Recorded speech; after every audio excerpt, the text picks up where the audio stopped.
దేవుడికి వందనాలు. పాస్కమ్మ గారికి వందనాలు. ఇక్కడ వచ్చినందుకు నా వందనాలు. నా పేరు దీప్తి చండి.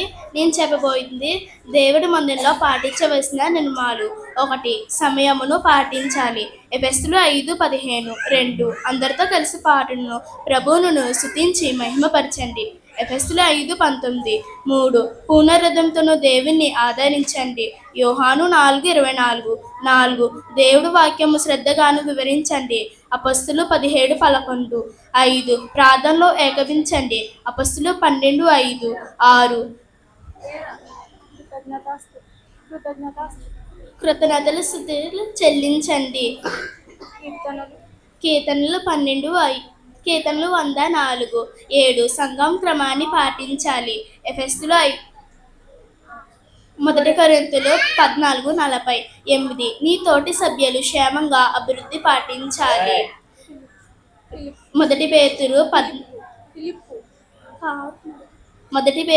4:10-11. 9. నీ తోటి సభ్యులు క్షేమంగా పాటించాలి. ఫిలిప్పీలు 2:20. 10. సంఘం నాయకత్వంలో లోబడాలి. హెబ్రీయులు 13:17-11. దేవుడు సంఘంలో నీ ఏకాగ్రంలో పరిచయంలో నమ్మకంగా ఉండాలి. ప్రసంగి 5:1. 12. చిరునవ్వుతో అందరిని పలకరించి వందనాలు తెలపండి. రోమపత్రిక 16:16. Thank you.